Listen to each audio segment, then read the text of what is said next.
Hey everyone, welcome to the Be Bold, Make Waves podcast, a show bringing you inspiring stories of women who are growing and scaling their business. I'm your host, Laura Comark, a website and tech integration specialist who works with online business owners who love their work and not their website. Join me as we have incredible conversations about business, mindset, productivity, and of course, the website and tech behind the business. Let's go ahead and dive in to this week's episode. Hello and welcome to this week's show. For those of you who don't already know me, I'm Laura Comark, Evergreen Email Marketing Strategy, Systems, and Setup for coaches and consultants who love their work, but not their tech. I'm so excited to introduce you to my guest today, Kate Gilbert. Clients affectionately dub Kate a hand-holder butt kicker for her unique blend of compassionate support and a can-do, no BS attitude. She excels in guiding entrepreneurs past their comfort zones so they can turn overthinking into overachieving. Kate's entrepreneurial passion was sparked at just 15 when she turned her parents' garage into a summer art camp. Fast forward to 2008, Kate found herself frustrated by the financial injustices plaguing the knitting industry. Unwilling to stand by, she launched her own magazine, which she ran for a decade. Now Kate has found her true calling, empowering entrepreneurs to bring big ideas to life. She fulfills this mission through one-on-one coaching, community events, and dynamic group programs. Kate, welcome to the podcast. I'm so excited to have you here. Can you? Thank you for having me. And I apologize for the mouthful of the long bio I sent you. I didn't know I sent you the long one. That's okay. And I want to give a little background to our listeners. So in my April 2024 Income Report podcast episode, I talked about how I went in April to the Experts Connect event in Las Vegas, put on by the fantastic Renee Rebar. She's also been on the podcast. I'll link up her episode in the show notes. She's a fantastic sales coach. And I met Kate at the event. We were put on the same team together. And the fun thing about Renee and her events is she very magically curates who sits with who or whom. Mm-hmm. Whom, yeah. And friends, just can't not. And it was so fun. I was so happy to meet Kate. I had not been in Kate's world. Kate and I did not know each other. And I was just so excited to meet Kate. And the first day we met, I was like, you have to come on the podcast. I just love your story. I love what you're doing. So I'm so excited to have you here today, Kate. Yeah, thank you so much for having me. Can you tell our listeners, I want to hear more about this hand-holder, butt-kicking business that you do now in helping empower entrepreneurs to bring their big ideas to life? Well, a lot of times people come to me because somebody has told them about me. I get a lot of people by word of mouth. And I kind of jokingly say that I'm a business therapist because people come to me with a lot of big feelings. And a lot of times the call begins with all of their bad feelings about how they're worried and they're frustrated and they're sad and like the self-doubt and the self-blame a lot of times. And so we have to like take a minute to sort of process the feelings we're having. And then I'm very much okay, now what are we going to do about it kind of person. So, I'll sit with you and hold your hand for a little bit, but then I'm going to be like, all right, now let's get real. What's up? Like, what are we going to do now?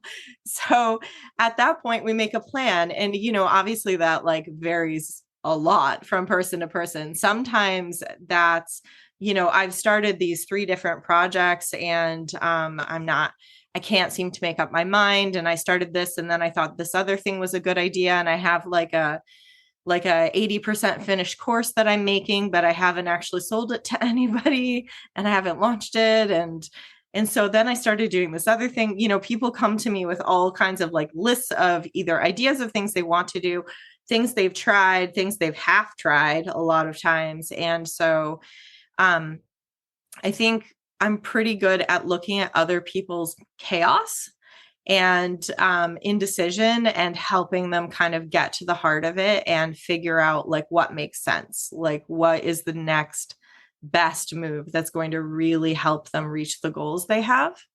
So yeah, that's what I do. I love that. You're kind of like a chaos wrangler. Sounds Exactly.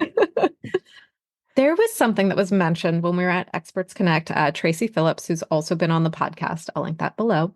She was talking about this loop Yeah. that Okay. you do. And I would love for you to share with our audience because it sounded so fascinating. And I remember we were sitting at lunch and I was like, this is fantastic.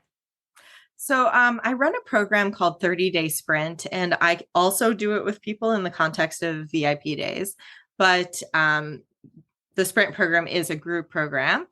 And what happens is the very short story is it's about social media, or rather, people think it's a social media program, but it's really like a messaging and organization and systems program with it's applied to social media. So people come in and we get like super duper clear on why they do what they do. And I don't just mean like a boring mission statement. Like I actually, the first project I made people do is write a manifesto. And I know that word is really loaded, but that's why I use it because I mean, like a mission statement, every corporation or organization has a mission statement that's like blah blah blah, our floor wax is great and helps people, or like says something that doesn't actually communicate anything at all, is full of jargon. And I try to get people instead to get really super in touch with what they're doing and why and for whom. And people have come back to me after the manifesto project and said, I was feeling super burnt out. I wasn't really sure what I wanted to do. And then writing this, I got really in touch with why I began this in the first place. And now I know, like, I want to continue. I don't feel burnt out anymore.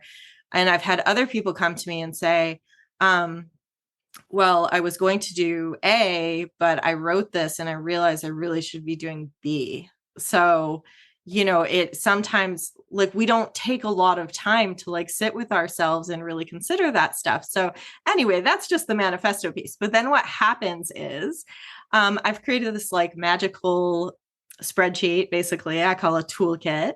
And I ask you questions and you answer these questions, and then it feeds the questions into what I call the content loop.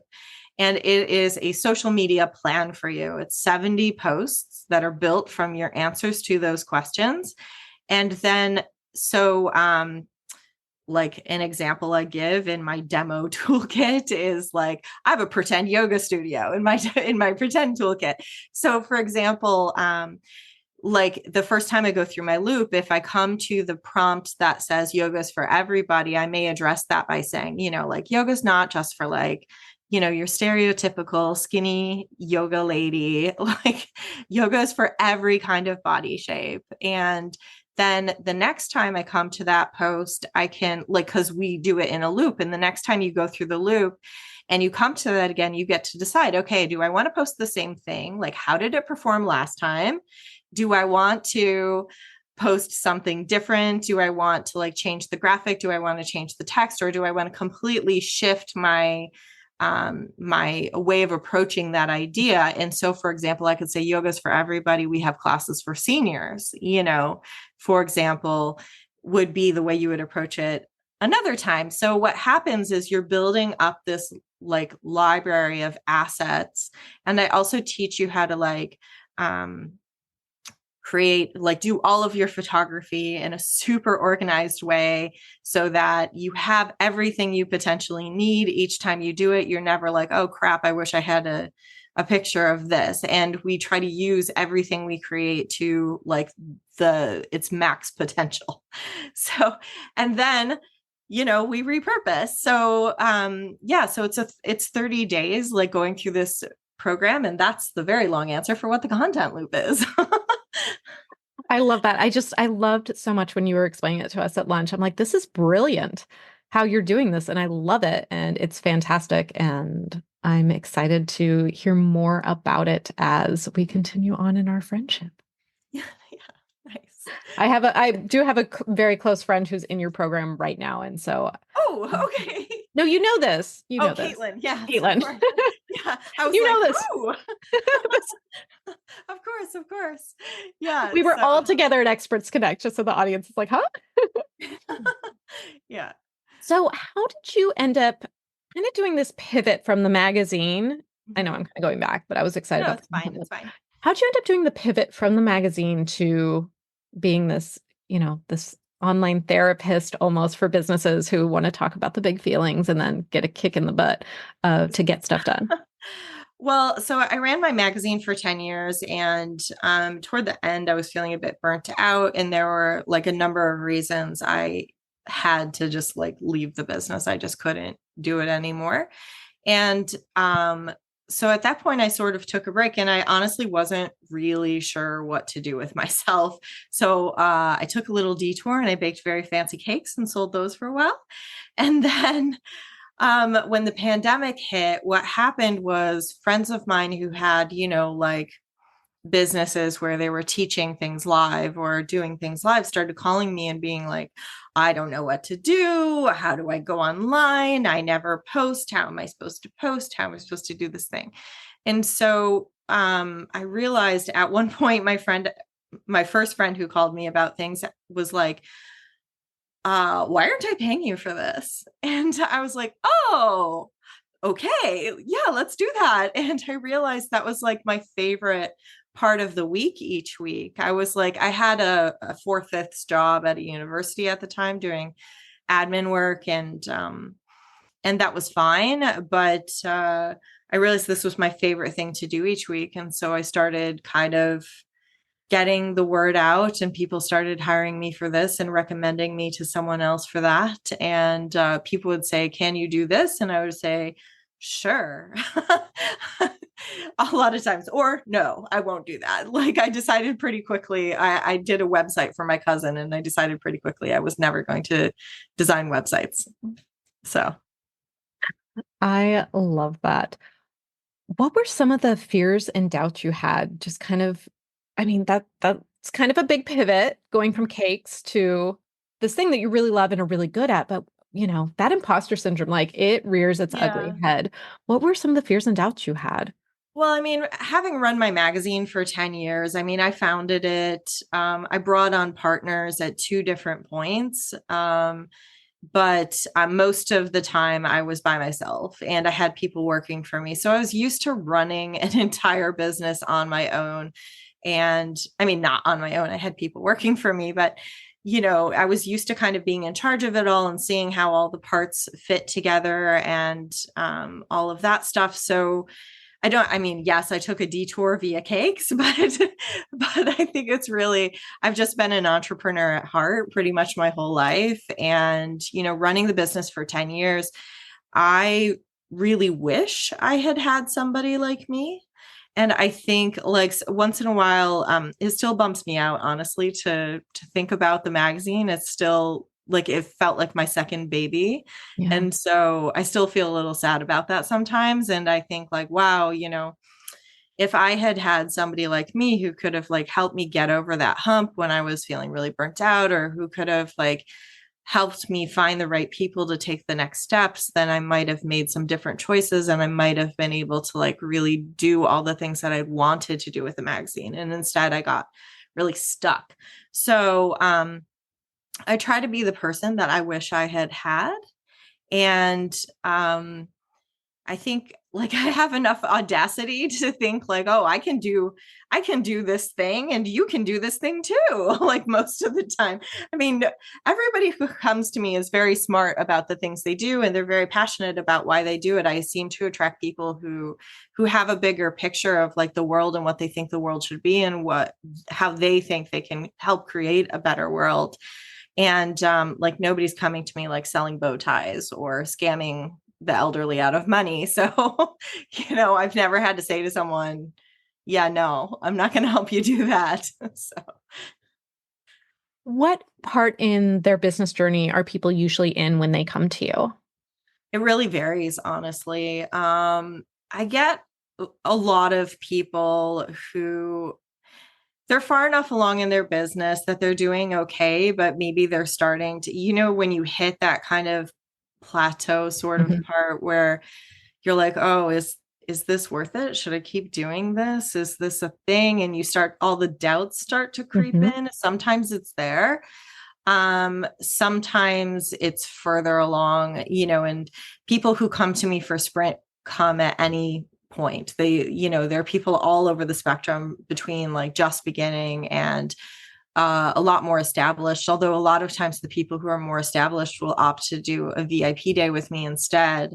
So, they don't they don't spend 30 days in a group program. We push it out the door very quickly. We build the content loop together, sitting together, and then they have access to me for a certain amount of time and some follow-up calls to make sure that they're able to implement it. So And it's is kind the of cool. content that you're creating typically like social media posts? Mm-hmm. Yeah.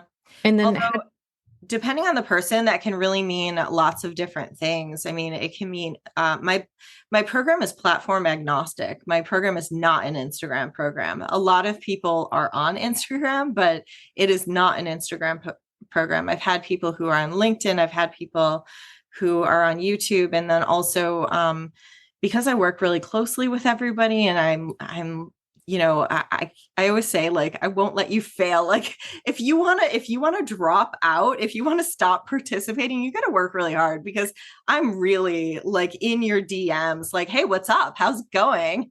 Like, I'm not going to let people just disappear. And so I also sometimes have one-on-one meetings with people where we customize their toolkit, and I teach people to customize their toolkit, and I encourage them to do it.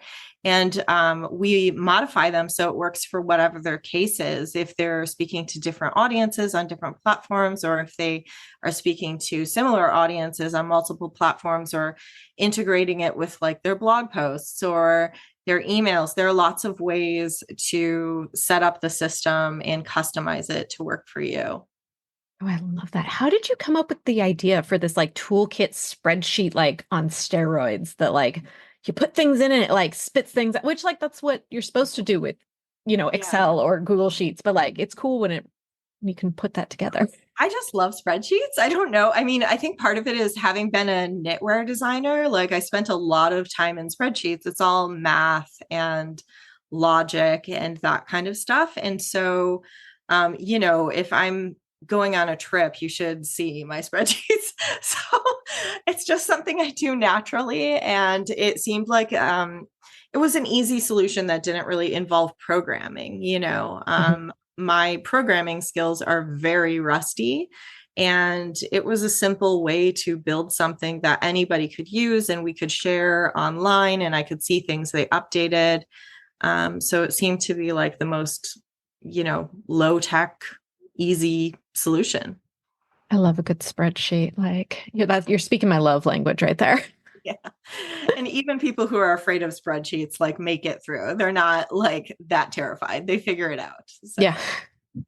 I feel like spreadsheets now, like with so many of the things happening now, like with Notion and Airtables, like, and I love me some Airtable, but it can, with all the connecting and all the things, that can get a little overwhelming. So I feel like well, a spreadsheet is still kind of like a little more less. yeah. Well, fortunately, like, you don't have to set any of that stuff up. You just have to answer the questions. So when you're in my program, I've already done that stuff for you. And if there's something fancy you want to do, like calculating out dates for posts or whatever, which isn't even that fancy, I help you do that kind of thing. So, If someone is kind of in that plateau feeling, some of, in that plateau place, not feeling, we already talked about feelings, in that plateau place that we were talking about, and they're listening, what would be something you would suggest to them as a way to get out of that plateau? well, I mean, I know I've already said it, but sometimes sitting down and just writing why you're doing the thing in the first place can really help. And it can help, get you moving again. I mean, sometimes it's just you need rest, actually, and you have to do the opposite of what you think. You really need to take some time to sit down and rest. Although I will say, I think the smartest thing I did for my business in all of 2023 was I hired a house cleaner to come every 2 weeks. And I know that doesn't sound exactly related, but I'm a single mom and, there's only so much I can do in a day. And the other smart thing I did was I bought a dishwasher. I didn't have a dishwasher that functioned. And seriously, between those two things, like I feel better in my house.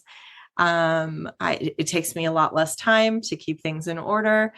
And, and I also recognize that's a privilege that not everybody has. And I was honestly concerned about making the investment at the time, but I'm so glad I did. It made a huge difference in my year. Yeah, I think that's amazing. We have someone that comes every 2 weeks as well. Mm-hmm. And it's amazing because I'm not sitting at home trying to focus on work and thinking, oh, but I need to be vacuuming. I need to like there's dusting that needs to happen. How's all this stuff going to get done? Which again, there's only so many hours in the day. Like once the kids are home, I don't work when my kids are home. It's not possible. They're too Yeah. little still and need too much. Yeah. Um, I mean, I so still have vacuuming I need to do. I still have dusting I need to do right now, at least.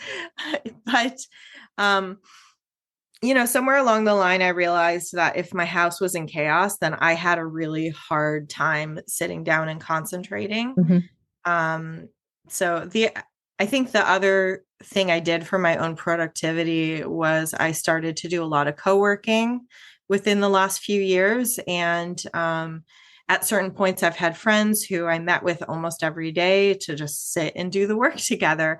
And I also had to just like really decide to put aside time for my business and not like the work I was doing. mhm, I had to actually do the things that I wanted to do to grow my business and change it.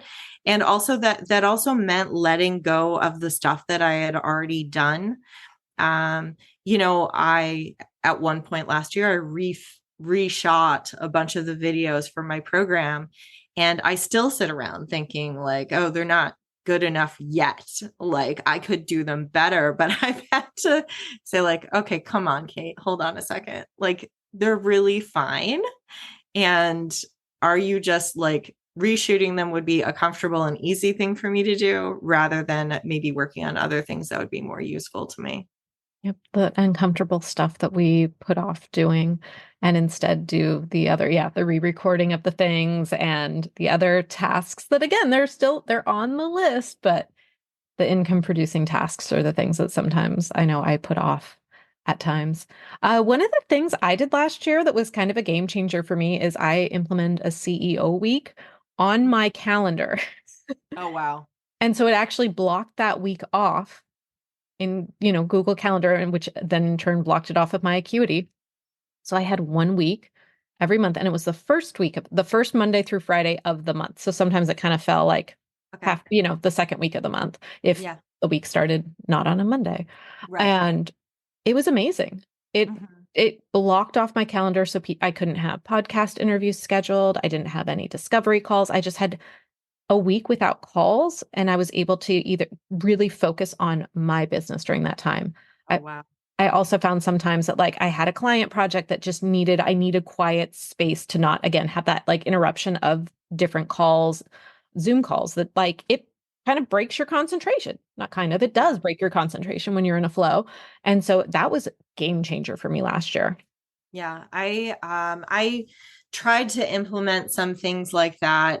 It's a little hard to explain just like verbally. I would have to show you what I did. Like, but in smaller blocks, I didn't do a week. I did like smaller blocks, and the blocks were like very task related or very theme related. So I was doing that for a while, and I should really revive that. Thanks for the inspiration. I should do some more blocking off of time.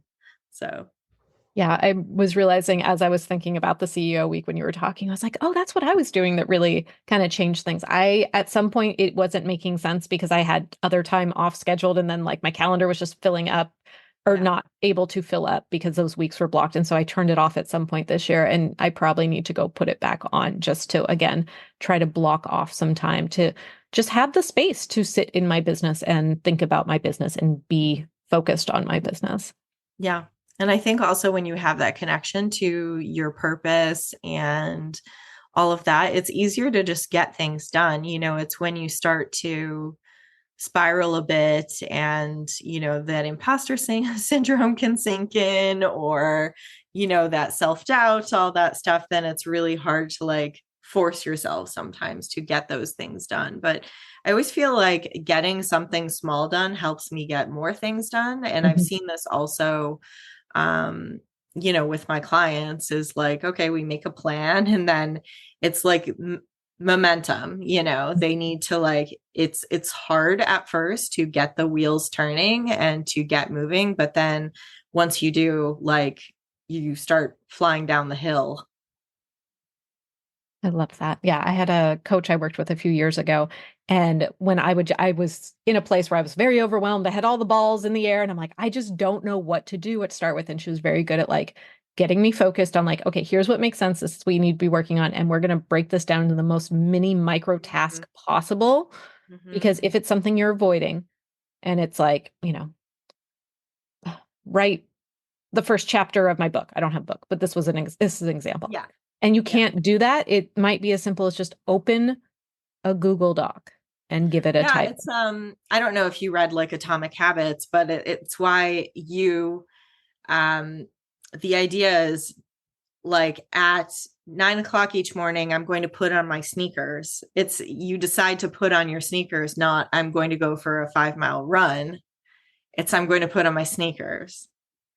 And like, actually heard about something like this the other day too, where someone was saying, there are a certain number of buttons, so to speak, like metaphorical buttons you have to push, or tasks you have to complete in order to even make a thing happen. Like if I want to make a salad, I have to like wash the lettuce, and I have to, cut up the peppers and cut up the carrots. And I always make my vinaigrette. So I have to make a vinaigrette, like that's a lot of buttons leading up to the salad. So no wonder I'm not eating a salad for lunch. So the thing is like, how can you reduce the number of buttons you have that lead up to a task? How many, how can I make that faster? Either like buying something that's pre-chopped or pre-washed, or like maybe I make more vinaigrette so I don't have to make it each time, or whatever, so that's also something I've been thinking about too. Like, how can we make each task as streamlined as possible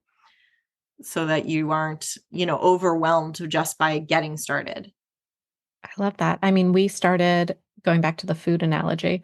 We Mm-hmm. started doing a meal kit. I mean, 8 years ago, I think. Yeah. And we've switched around some of the different ones, but yeah, the I taking the whole what am I making for dinner this week Yeah. task of like figuring that out off my plate was huge. I just go in, there's all these meals, I select from the menu of options, Mm-hmm. and they send it to me, and they send me all the ingredients, and then I cut it up. Now we're using one that I think we're using Home Chef now. And a lot of it comes pre-chopped even. Oh, wow. I'm not a fast chopper. Like it would when it I says it love takes chopping vegetables, actually. mm-mm, mm-mm. I'm one of those It, people, I look at a knife and I start bleeding. Like I am just not good at kitchen skills is not on my if skill there list. is a vegetable soup on the menu, I've had a really bad day, because if I am like chopping mass amounts of vegetables, that is the thing I do for relaxation. Yeah, yeah, I love the meals that come and I can just pour it Yeah. all into a dish and pop it in the oven. I'm like, this is amazing. I didn't have to touch a knife. Yeah, I think it's like we have so many things we have to think about in the day. I mean, those of us who are moms, or have other responsibilities of like parents or even pets or whatever, there are so many things you have to do in a day just to keep like all the plates spinning. And then you're making decisions all the time for your business. So yeah, things like that can really reduce that. I've always kind of joked that I want to have a uniform for myself. Like I want like a super chic uniform. That's but that's not true. I love clothes too much, so I wouldn't like only wearing one thing. I have that's on like my super high up on the dream list of like after like hiring a personal chef in my dream world where I can, wave my magic wand and have anything, after that and like the person who comes and does all the laundry and folds it and puts it away. Oh, I will wash it. I just, someone needs to put it away for me. Like Yeah, I don't sincerely. I don't want to fold it and I don't want to put away. That's really hard. I don't mind the washing doesn't bother me too much. It does for some reason our dryer takes a few cycles some time to actually dry. And I'm like, why? Why can't you just dry in one cycle? But the other thing on my list would be I would love to have someone like a stylist come through, look at all my clothes Yeah. and be like, here's what you can wear with what, and here's what makes sense. And here's the stuff you haven't worn in years. Just get rid of it.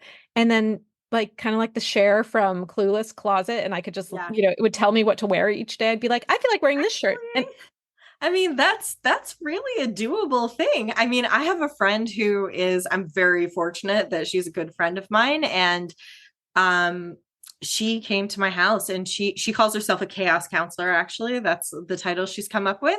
And she came to my house, and she has really helped me with like the organization and the setup of my house. And so I mean, that's also why it's partially easier to keep my house clean. But also I have an app where everything, well, it's out of date now, but everything in my closet at one point, like I think it was one of my pandemic projects where I was like, I don't know what to do with myself. So I like logged everything that was in my closet. And you can like log when you wear things, then it tells you like what your cost per wear is and all that stuff. It was really interesting. someone told me about an app like that, and I was trying to like find my things, and then I just got overwhelmed with like having to catalog it all. And I'm like, Oh, forget it. having I'm to not, catalog it is a big job, yeah. but yeah. But I mean, like for me, because I have that same like every day, I'm just like, oh, what am I gonna wear today? Like it's, I have my kids pick out their clothes the night before, so they don't have that overwhelm every morning of what am I Yeah. gonna wear. Yeah. So I should implement that for myself, but I don't for some reason. Anyway, going back to business, that was a fun tangent. Well, I think this all ties in, right? Or, What are ways that we can, like, we should always be trying to find ways to streamline things and make things simpler. Like, one of the things I'm doing right now, as I've talked about a lot on the podcast lately, is pivoting down my offer into evergreen email marketing. And the idea there is taking off my clients' to-do list, off their task list, off that hamster wheel of like creating more content, right. taking something like what they would create in your program and putting it in place in an evergreen email system so that Nice. they don't have to, again, like, what am I emailing my list this week? And they just get that time back. Yeah. I mean, that's amazing. I love that. Like, I think I need your system. Yes, yes, we can talk about that. What would you say? So I am so big on celebrating our wins. I celebrate all my VIP days with cheese plates. I post them all over social media. They're Oh, I so love that. fun. What are you really proud of when it comes to your business that we can celebrate you for today? Um, well, I've really like grown things in the last couple years, and quite honestly, and I'll be very honest and vulnerable here, but in 2021, it was the very beginning of 2021, I lost my job at the university because of funding cuts.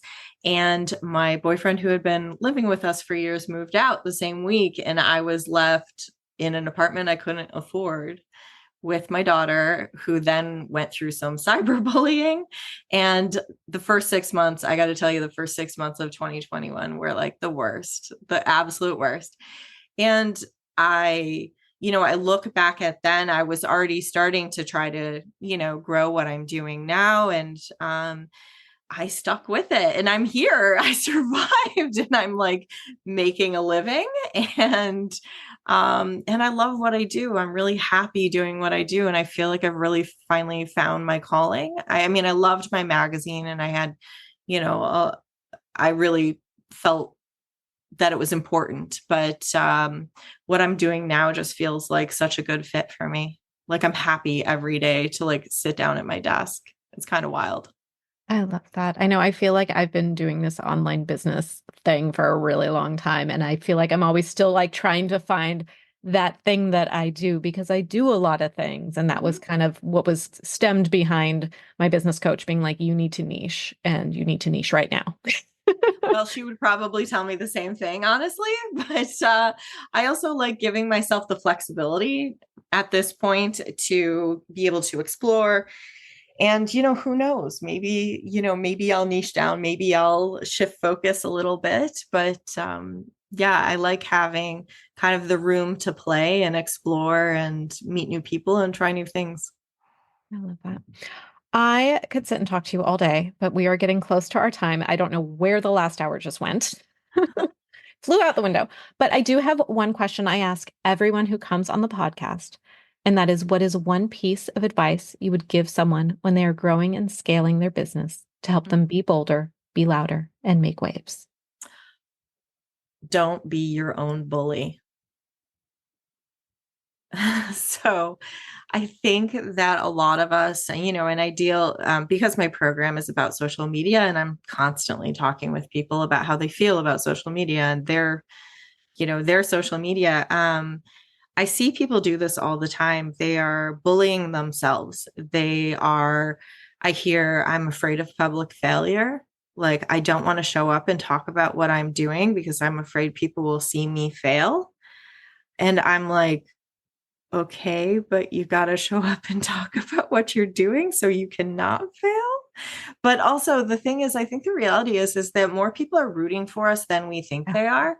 And then the people who aren't rooting for us aren't paying that much attention in general. I mean, here and there we might have a nemesis of some sort, but I really don't think that many of us are dealing with like trolls or actual bullies, but we're bullying ourselves. We're bullying ourselves out of like showing up and out of believing that we can do the thing that we want to do. And we're limiting ourselves in a way that's not actually helping anybody. We're hurting ourselves and we're hurting the people we're trying to help because we're not able to show up for them. I love that so much. And it's so true. It really is. Do you have any, like, when you find yourself, do you still do this to yourself? Because I know I do it to myself. I am pretty good at shutting it down. Okay.